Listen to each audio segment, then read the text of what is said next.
दूं कि ये है क्या, ये है जी कि हमने कहा है कि जिन डायरेक्टर्स की स्टेट ओन्ड एंटरप्राइजेस में जो डायरेक्टर्स कुछ नहीं कर रहे, जिनकी एफिशिएंसी कोई नहीं है, जिन्होंने कुछ नहीं किया, मीटिंग्स में नहीं आते हैं तो इनपुट कोई नहीं है, काबिलियत में कुछ नहीं है, सिर्फ उन्हें खुश करने के लिए रखा हुआ है, तो ये रिमूवल के लिए एक तरीकाकार है जिसको वाज़ेह किया गया है।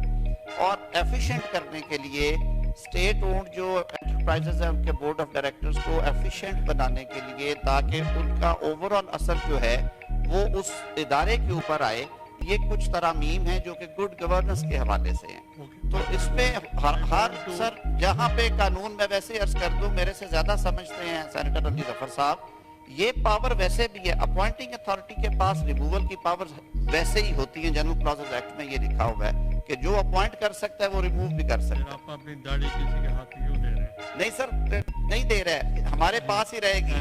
आप I want to hear the parliamentary leader of PTI for 5 minutes. इस हवाले से कि कोई प्राइवेटाइजेशन पे कोई अंडर वैल्यू चीज़ें थी, मैं खुद कैबिनेट का हिस्सा हूँ और मैं ये बात बड़े वसूख से कह रहा हूँ। वैसे पावर मिनिस्टर बैठे भी हुए हैं, वो इस बात की मज़ीद तस्दीक कर देंगे। ये मामला कैबिनेट में नहीं गया, ये ऐसा है भी नहीं है। और सर ये जो पावर के बोर्ड्स की हद तक महदूद नहीं है, जैसे मैंने पहले अर्ज किया था, ये इख्तियार पहले ही हुकूमत के पास होता है, अपॉइंटिंग अथॉरिटी के पास, कि जिस शख्स को आप अपॉइंट कर सकते हैं उसकी रिमूवल भी उसी अथॉरिटी के पास होती है। अगर हुकूमत के पास ये इख्तियार नहीं है, इसका मतलब है कि फिर हुकूमत तो रुक गई हर चीज़। यहाँ पे जो शेयर होल्डिंग है हुकूमत की वो 99% है, कई जगहों पे 90% है, कई जगहों पे 85% है। ये कहा जाए कि वो हाथ बांध के उनके आगे खड़े हो जाएंगे, इस तरह नहीं होता। गुड गवर्नेंस के हवाले से जहाँ पे कोई शिकायत आए, चाहे वो करप्शन की है, चाहे वो नाअहली की है, चाहे वो इनडिसिप्लिन की है, तो ये इख्तियार होता ही होता है। उसको सिर्फ स्ट्रीमलाइन करने के लिए हमने कहा कि रीजंस दे के करेंगे और ये कॉजेज होंगे तो उस पर जाएगा। ये इतनी सी बात है। मेरा नहीं ख्याल कि कोई ऐसा बड़ा स्कैंडल है जिसको अगर हमने आज पास कर दिया तो एक पूरा भूचाल आ जाएगा। बिल्कुल कुछ होने नहीं जा रहा। ये एसओई एक्ट और कवानीन में फ्लोर ऑफ हाउस पे अर्ज कर रहा हूँ, कवानीन स्टैग्नेंट नहीं होते। वक्त की जरूरतों के मुताबिक कवानीन में तब्दीली का इख्तियार जो है वो कानून साजों को दिया गया, इसीलिए हम अमेंडमेंट्स मूव करते हैं। ये भी एक अमेंडमेंट है जो कि वेट हुई है, मुतलका फाइनेंस डिवीजन ने इसको मूव किया, इसकी वेटिंग हुई लॉ डिवीजन से। ये एक्ट के जो अगराज़ो मकासद हैं, जो ऑब्जेक्टिव्स हैं, उनसे कॉन्फ्लिक्ट में नहीं है, ये आइन से कॉन्फ्लिक्ट में नहीं है। इसी तरह की प्रोविजन सैकड़ों और एक्ट्स में मौजूद है कि जहां पे हुकूमत किसी को अपॉइंट करती है, उसकी रिमूवल के लिए रीजंस उसे देना पड़ेंगी, शो कॉज देना पड़ेगा, उसे सुनना पड़ेगा। ये सारी बातें होने के बाद वो उसको रिमूव कर सकती है। तो ये वो चीजें हैं, इसके अलावा कुछ नहीं है। ये कमेटी में डिबेट हुआ, कमेटी में गए नहीं है हमारे भाई साहिबान। 2 मोअज़्ज़ज़ अरकान, शिबली फराज साहब, सेनेटर शिबली फराज जो लीडर ऑफ अपोजिशन है, बड़े मोहतरम है हमारे लिए। सेनेटर मोहसिन अजीज साहब फाइनेंस कमेटी के मेंबर हैं अपोजिशन बेंचेस से, वो तशरीफ नहीं लेके गए। कमेटी ने सेनेटर सलीम मांडवीवाला साहब की मौजूदगी में, उनकी सरबराही में इसको एग्जामिन किया। रिपोर्ट का ले हो गई थी, यहाँ से आया कि जी हम इसे एग्जामिन करना चाहते हैं। जी आई कंसीडर्ड कि ठीक है कर ले। I would request this honourable chair कि चेयरमैन साहब इसे आप हाउस की सेंस लें एंड प्रोसीड करें। सर ये लेजिस्लेटिव अफेयर है। बहुत शुक्रिया। Minister for energy. बहुत मेहरबानी मिस्टर चेयरमैन। ये लॉ मिनिस्टर साहब की एक्सप्लेन करने के बाद मेरे पास कोई गुंजाइश तो नहीं बचती, लेकिन कुछ चीज़ की वजाहत क्योंकि पावर मिनिस्टर का नाम लेके कहा गया और कुछ फैक्ट्स ऑनरेबल मेंबर ने दिए हैं, तो उससे एक अक्लमंद इंसान की एक कहावत याद आती है कि वकील का जो स्ट्रेंथ होता है वो उसके लिए दलाइल होते हैं, और जब दलाइल किसी गलत फैक्ट्स के ऊपर बेस करके पेश किए जाए तो उनकी कोई अहमियत नहीं होती। मैं आपको सिर्फ फैक्ट चेक के तौर के ऊपर कुछ चीज़ें आपके सामने पेश करना चाहूँगा। एक तो ऑनरेबल मेंबर ने फरमाया कि ये लॉ बनने के बाद board of the directors form हुए थे। ये गलत बात है। Board of directors companies ordinance का जो कानून था उस वक्त एसओई लॉ इन प्लेस नहीं था, उस वक्त ये फॉर्म हुए थे बोर्ड ऑफ द डायरेक्टर्स। दूसरी बात, बोर्ड ऑफ द डायरेक्टर्स के सामने अब वो भी उन्होंने फरमाया कि प्राइवेटाइजेशन ये लोग जल्दी में करना चाहते थे, उन्होंने बोर्ड ऑफ डायरेक्टर्स को भेज दिया। बोर्ड ऑफ डायरेक्टर्स के सामने आज तक एजेंडा के ऊपर इस हुकूमत के आने के बाद कभी प्राइवेटाइजेशन, या उससे पहले भी मुझे नहीं पता लेकिन उसके बाद तो पक्का पता है, कभी प्राइवेटाइजेशन का चीज बोर्ड ऑफ डायरेक्टर्स के सामने पेश ही नहीं हुई। नंबर 3, अभी ट्रांजैक्शन और फाइनेंशियल एडवाइजर्स हायर नहीं हुए। अभी हम लोग प्राइवेटाइजेशन के लिए, जिसके अंदर हम बिलीव करते हैं कि उसके बगैर कोई रास्ता नहीं है इन इदारों को ठीक करने का, उसके लिए अभी हमने पॉलिसी और रेगुलेटरी फ्रेमवर्क बनाया ही नहीं है। अभी हम उसके बनाने की प्रोसेस में हैं। तो फाइनेंशियल एडवाइजर्स के बाद वाला जो स्टेज होता है वो अभी से किस तरह हमने पूरा कर लिया, जहां हमने उसकी प्रॉपर्टीज को, लैंड एसेट को वैल्यूएशन की बात शुरू हो गई।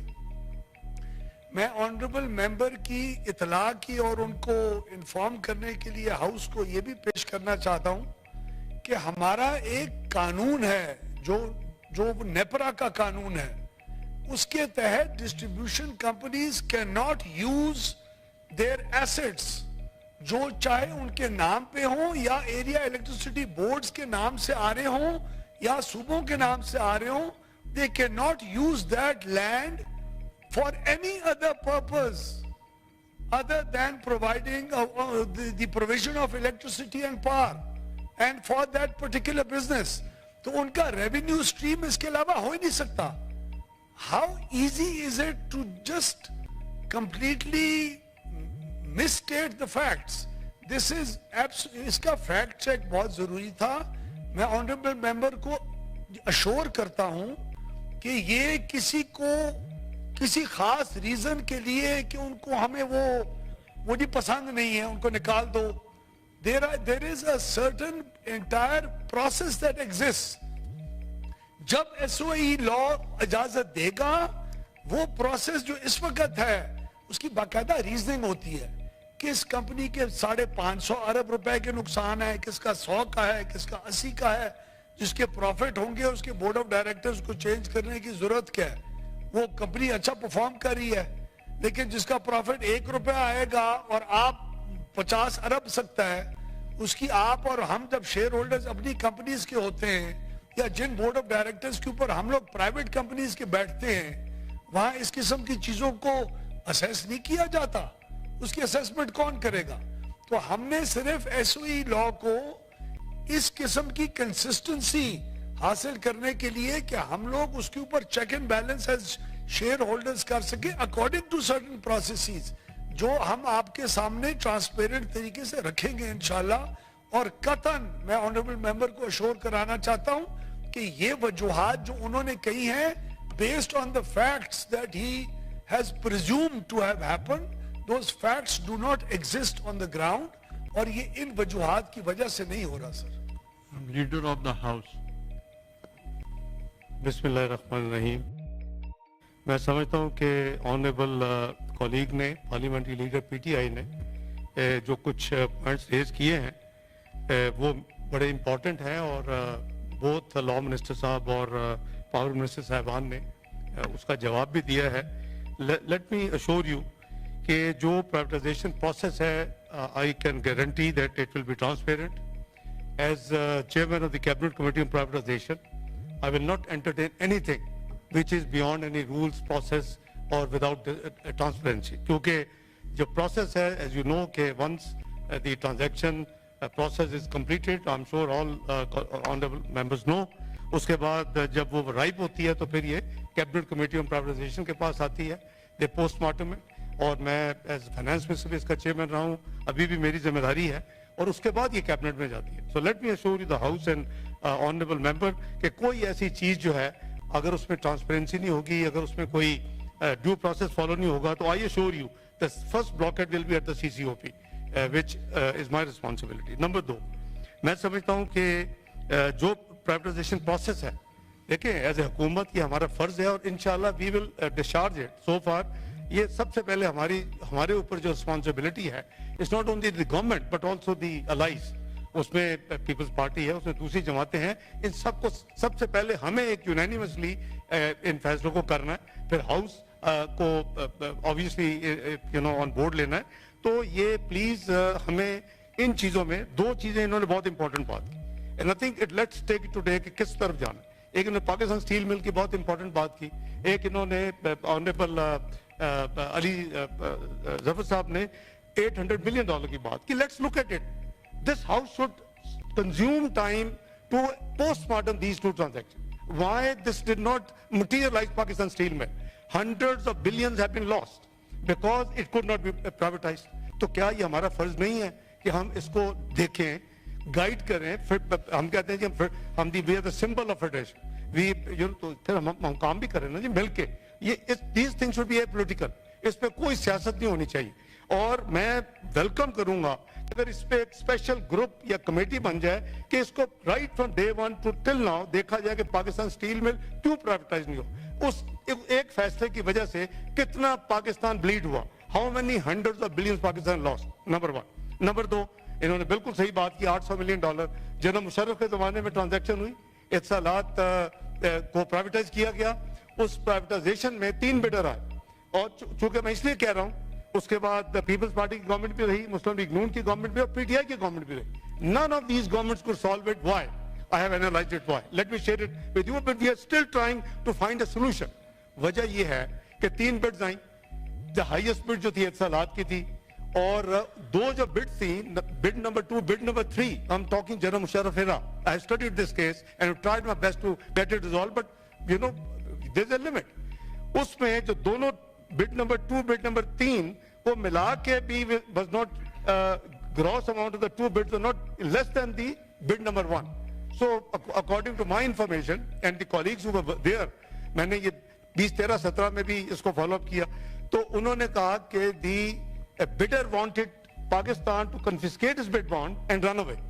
तो जनरल मुशर्रफ और शौकत अजीज साहब ने बहुत मिन्नत तरले करके उनको मनवाया, और उस जल्दी में एक ऐसा एक कॉन्ट्रैक्ट साइन किया गया जिसमें यह लिखा गया कि कोई over few thousand properties of PTCL, those would be transferred in the name of PTCL. और अगर this is the funniest part, अगर वो प्रॉपर्टीज कम होंगी, उन प्रॉपर्टीज की वैल्यूएशन करवाएंगे। कौन करवाएंगे? इत्सलात भी करवाएगा और पाकिस्तान भी करवाएगा। और कौन सी प्राइस ली जाएगी जो हायर होगी? I mean look at it, this is where the fault lies. This is a fault line in this contract. I have studied this. और उसके नतीजे में तकरीबन 3,500 से ज्यादा प्रॉपर्टीज में से 2013 में जब हमने टेक ओवर किया, तो करीबन 150 के करीब प्रॉपर्टीज अभी तक नहीं हुई। उसमें एक बहुत बड़ी प्रॉपर्टी कराची में है, केपीटी, वो जहां उनके एम्प्लॉइज हैं बहुत ज्यादा टेलीकम्युनिकेशन के, क्या नाम है सलीम साहब, आपको पता होगा, बहुत बड़ी वो टेलीकम्युनिकेशन है। According to billions of rupees worth of property. अब वो जो प्रॉपर्टीज, मुझे याद है मैंने सिंध गवर्नमेंट के साथ फॉलो अप किया कि खुदा के लिए इनको एक दफा मुकम्मल करके 800 मिलियन लें। We ultimately reduce it to less than 30 properties. Sindh, Punjab government, Sindh government से करा, लेकिन वो जो बड़ी प्रॉपर्टी अभी तक नहीं हुई। तो ये जो 30 के करीब जो प्रॉपर्टीज आज तक रहती हैं, उन्होंने बकौल उनकी वैल्यूएशन उन्होंने करवा ली। और करवाई किससे? वो क्लेम करते हैं one of the Collier, one of the very known surveyor and valuers in the world. उन्होंने जो करवाई, उन्होंने कोई हार्डली कोई $20 मिलियन का, यानी 780 या 770 मिलियन की उन्होंने वैल्यूएशन हाथ में रखी हुई। और वो कहते हैं जी कि 20-30 मिलियन ले लें। Obviously 20-30 million nowhere. Frankly, I did struggle a lot, और इवेंचुअली पिछले टेन्योर में 18 से पहले, आगे तो इनको पता होगा क्या हुआ, वो मैक्सिमम जो आए तो to the best of my memory 263 million का जी लें, और इससे आगे हम एक पैसा नहीं देंगे। तो obviously still is not acceptable. Look at the fault line, कि अगर वो हमने ये इस किस्म की बेहुदा, यूज द लफ्ज, allow me to use this लफ्ज, ये क्लॉज ना रखी होती, तो आज perhaps there would have been mediation, there would have been कोई एक independent arbitrator, something like this. तो ये हम ऐसे जब कॉन्टेक्ट करते हैं जल्दी में, तो मैं समझता हूँ कि दोनों ट्रांजैक्शंस के ऊपर हमें इसको बिल्कुल देखना चाहिए। और ये हाउस कोई आप जो भी साथी टाइम दे सके, देखिए इनको। I mean, this should be transparent। कौन की प्रॉपर्टी है ये? ना गवर्नमेंट की है ना ये। कल ये इधर थे, हम उधर थे, आज वो उधर है, हम इधर। तो ये ऐसी चीजें हैं जिसको जनाब चेयरमैन हमें a political coming to the today's law, अब सिर्फ for the sake of opposition हमें नहीं करनी चाहिए। मैं तो समझता हूं कि बड़ा रोबस्ट होना चाहिए, as honourable law minister explain के, और एंड ऑल्सो पावर मिनिस्टर के, वो तो कभी गया ही नहीं उनके पास, और अगर ट्रांजैक्शंस गई नहीं और अगर जाए भी, if there are vested interest move behind and try to stop the good work, I think we should be united. हमें मिलकर करना चाहिए कि हम जो ठीक काम है वो करेंगे, जो नहीं ठीक काम उसको नहीं करने देंगे। This should be a joint effort. तो I offer honorable member कि अगर इसमें कोई भी information हो, myself, my colleagues, the government will be happy to share here everything. जहाँ तक earlier बात हुई है, मैं with all due respect, मेरे लिए बहुत काबिल एहतराम है, अगर हम रूल्स और प्रोसीजर को और हम रूल्स ऑफ बिजनेस को हम यानी टेम्पर करते रहेंगे कि जी बस एक सप्लीमेंट्री सवाल है, भाई सप्लीमेंट्री सवाल देयर इज 60 मिनट्स एलोकेटेड, अब जो भी है that will get just closed. तो अगर आप 2 मिनट देंगे, 5 मिनट देंगे, फिर एक और 5 मिनट भी जरूरत पड़ जाएगी, फिर और 5, तो I think there is something we should be mature enough not to insist on things which actually tantamount to the change of the rules of business in practice. तो मेरी गुजारिश है कि हम सबको पता है कि क्या रूल्स हैं, क्या किस तरह चलना है, तो मिलके चलेंगे इंशाल्लाह। ये चीजें मुल्क की बेहतरी के लिए हमें मिलकर करनी चाहिए। And I assure the opposition and the opposition leader and his colleagues and all other party sitting, the government will be transparent and will share everything they require, with the complete honesty and transparency. Thank you, Mr. Chairman.